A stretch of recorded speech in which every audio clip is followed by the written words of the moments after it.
Allez, on reprend et je vous propose de monter d'un étage. Après le thorax, on va faire les cancers ORL. Et j'ai le plaisir d'être entouré par Caroline Even et par Pierre Blanchard. Et on va commencer avec Pierre sur les formes localisées, puis on va avancer doucement dans la maladie. Merci Karim. Donc cette année, un ASCO où il n'y avait pas eu d'énormes scoops pour nous en ORL et un ASCO où il y a eu pas mal de présentations indiennes et chinoises. Je commence par le CAVOM, qui est une maladie qu'on trouve plus en Chine, et donc 2 présentations en oral de 2 équipes de cantons, hein, donc du même hôpital, et toutes les 2 sur la désescalade, et c'est un thème qu'on reverra plusieurs fois dans la présentation. Eux, c'est sur la PCR EBV, donc le cancer du CAVOM est un cancer viro-induit lié au virus Epstein-Barr. Et dans ces 2 études, en sélectionnant les patients sur l'EBV, la première chez des patients qui ont peu de masse tumorale et un EBV bas, et la deuxième, c'est des patients qui ont une masse tumorale éventuellement plus grosse, mais un EBV qui disparaît après la chimiothérapie d'induction.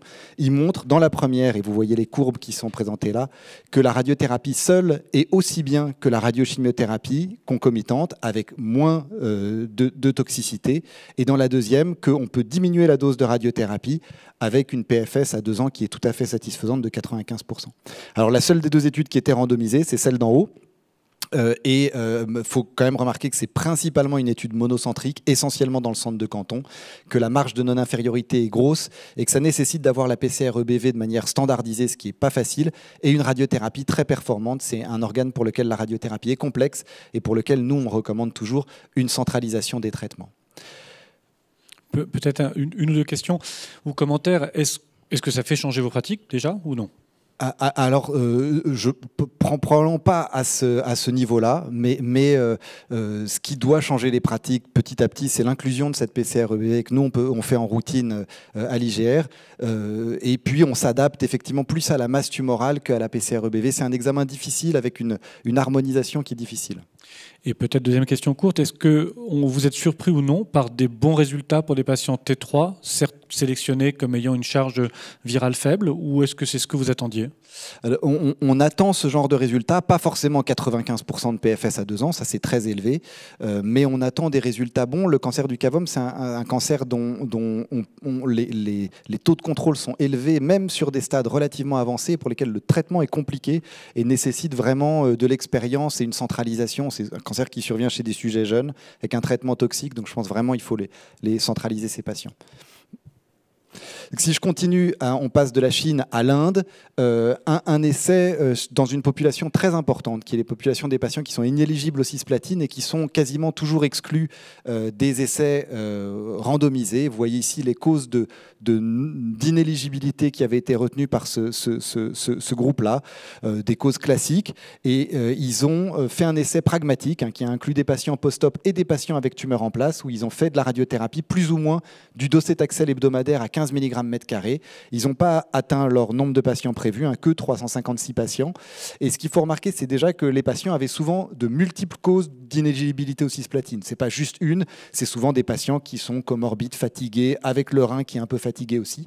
Et ce qu'on voit sur la courbe, c'est que la survie sans maladie à 2 ans était franchement améliorée par le docétaxel hebdo avec la radiothérapie, sans augmentation de la toxicité, donc ça c'est un point important, qui touchait tous les sous-groupes initialement prévus et qui se traduisait aussi en survie globale, avec comme limite dans cette étude que c'est une étude indienne dans un très gros centre, c'est le Tata Memorial Hospital de Bombay, mais c'est un très gros centre, mais c'est un seul centre, donc c'est une étude monocentrique avec des techniques de radiothérapie très anciennes, avec des types de cancers qui ne sont pas exactement ceux qu'on retrouve chez nous, mais c'est une option, c'est une étude qui ne sera jamais répliquée dans les pays européens ou américains, et donc c'est une option chez cette population qui est une population très fréquente. Une étude originale, américaine, multicentrique, chez des situations qui restent fréquentes, même avec l'amélioration des techniques de radiothérapie, c'est la xérostomie chronique, donc chez plus de 12 mois après le traitement, invalidante chez des patients traités pour un cancer ORL. Et ils ont randomisé une acupuncture, j'ai mis avec des guillemets vrais, ou alors factice, c'est-à-dire avec des aiguilles mais placées pas dans les bons endroits, ou alors un troisième groupe qui était un groupe en liste d'attente.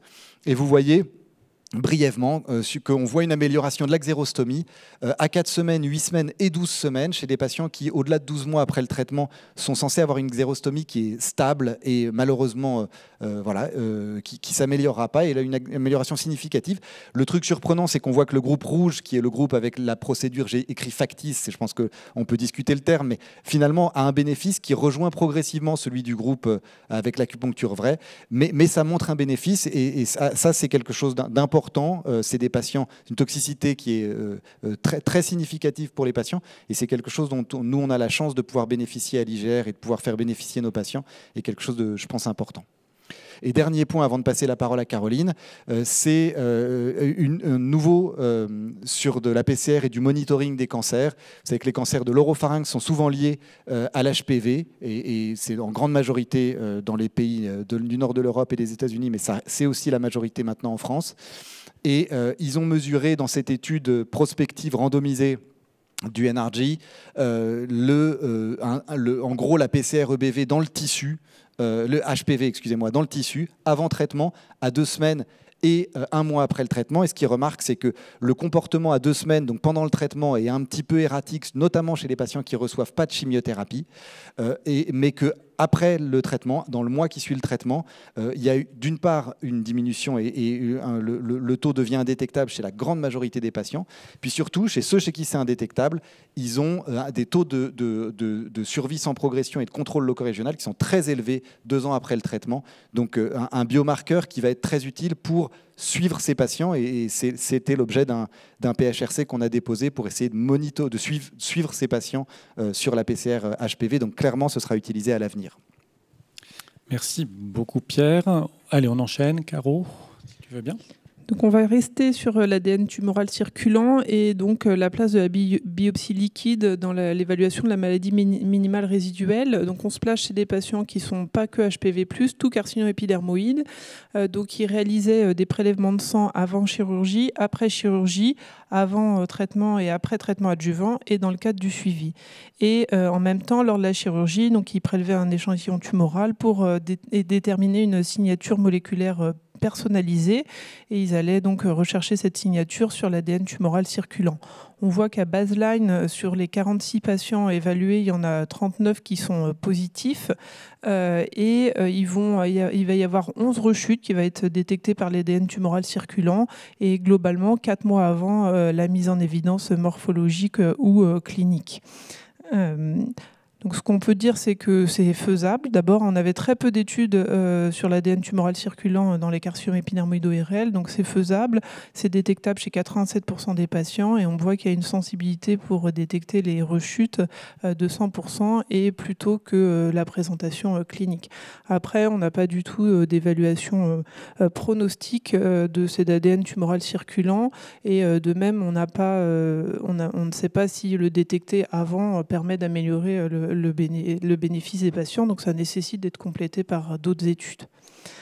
On reste dans le localement avancé et là on va s'intéresser à la place du pembrolizumab en concomitant ou en séquentiel avec la radiochimiothérapie. Donc c'est une étude de phase 2 pour rappeler un peu le background. On a déjà eu plusieurs études qui combinent de phase 3 qui combinent l'immunothérapie à la radiochimiothérapie et pour l'instant elles ont toutes été négatives, que ce soit l'étude PEMBRO-RAD qui était strictement en concomitant sans période adjuvante ou l'étude Javelin avec l'avelumab qui était en concomitant et en adjuvant pendant 1 an, et les études REACH aussi, où c'était avelumab plus cetuximab, et pareil, en concomitant et en adjuvant. Donc là, le design, ils ont randomisé entre pembrolizumab qui commence juste après la radiothérapie pendant 24 semaines, ou le pembrolizumab qui commence 1 semaine avant la radiochimiothérapie et qui dure aussi 24 semaines au total. Et donc il y avait globalement 40 patients dans chaque groupe. La moitié des patients étaient HPV+, et ils avaient un critère composite qui était d'avoir moins de 60% de taux de rechute locorégionale à 1 an, ou plus de 60% de taux de PFS à 1 an et moins de 20% de toxicité limitant la dose. Donc les 2 bras ont atteint ces 3 critères et donc ils sont intéressés à la PFS dans chaque bras. On voit que Quand on le fait en séquentiel, on a une légère meilleure PFS qu'en concomitant. C'est pas significatif parce qu'il n'y avait pas assez de patients. Ça nous donne, ça nous oriente peut-être sur des pistes d'échec des essais précédents, même si en fait l'adjuvant était beaucoup plus long, donc on n'est pas tout à fait dans le cadre de cette étude. Et puis ça nous laisse le suspens pour deux études qui sont à venir, qui sont la Keynote 412, on avait du cisplatine en concomitant et en adjuvant pendant 1 an, et puis l'essai IMVOC qui s'intéressait par contre à l'atezolizumab juste en adjuvant. 3 mois après la fin de la radiothérapie. Donc voilà, on attend ces phases 3 qui pourront peut-être nous répondre. Et cette phase 2 arrive un peu en retard puisque on ne va pas refaire tous les essais de phase 3 qui ont déjà été designés avant. Et quand même dans le bras concomitant, une des choses, c'est que l'adjuvant dans ce bras concomitant, il est jusqu'à 4 mois et on sait quand même que la restauration de l'immunité après la radiothérapie, elle survient plutôt à partir de 3 mois. Donc voilà, c'est plusieurs pistes. Est-ce que ça a vraiment du sens de faire une étude de phase 2 randomisée, posant cette question et probablement n'y répondant pas ? Non, pour moi, elle n'a pas grand intérêt. Vous aurez compris qu'il n'y avait pas non plus de grand scoop à l'ASCO. Après, je trouve que c'est dans notre réflexion où on essaye de comprendre pourquoi les études sont négatives de chimio-immuno. Voilà, ça amène des questions. Effectivement, ça ne répond pas à des questions, mais ça nous permet peut-être d'émettre des hypothèses pour le futur. Et puis la dernière étude, parce que je voulais quand même pas laisser les oncologues médicaux sur le récurrent métastatique sans étude. Il n'y avait vraiment rien dans le récurrent métastatique, mais c'est une étude indienne qui peut nous faire réfléchir aussi sur la réduction des doses d'immunothérapie. Donc c'était une étude randomisée qui comparait une chimiothérapie palliative métronomique, donc pas du tout nos standards. C'était du méthotrexate hebdomadaire à 9 mg mètre carré, de l'erlotinib 150 mg qui n'a pas son AMM dans les carcinomes épidermoïdes IRL et un AINS. Et à ça, on ajoutait du nivolumab 20 mg dose fixe. Donc on voit que les taux de réponse avec la chimio seule, ils sont à 49,3%, ce qui est assez élevé. Voilà, et on monte à 65% quand on ajoute le nivolumab. Et puis en termes de survie à 1 an, on passe de 16,3% à 43,4% quand on ajoute le nivolumab. Il nous manque un peu un bras nivolumab seul, sans la chimiothérapie palliative, pour savoir ce que ça donne à 20 mg dose fixe, et puis éventuellement aussi du nivolumab à pleine dose pour avoir un peu des résultats. Vous voyez, on a assez peu de données sur la population, donc voilà, c'était pareil, ça ne va pas changer nos pratiques, mais c'était aussi pour se dire que peut-être on peut se suffire d'une dose plus faible d'immunothérapie. Et juste pour que ça soit clair, c'était des patients naïfs de tout traitement ou qui avaient déjà été éventuellement traités par radiochimiothérapie pour phase localisée, ou encore des patients qui avaient même eu une immunothérapie préalable ? Alors, c'était des patients en rechute, donc probablement on sait que 75% de nos patients vont avoir reçu de la radiothérapie avant. On avait vraiment peu de données, à part ça, c'était un poster discussion, on avait que ça comme données. Et effectivement, c'est pas clair de savoir si on est strictement en première ligne ou s'il y en avait qui avaient déjà reçu d'autres traitements avant. De l'immuno, je pense qu'ils étaient vierges d'immuno, mais c'est pareil, on n'a pas la réponse.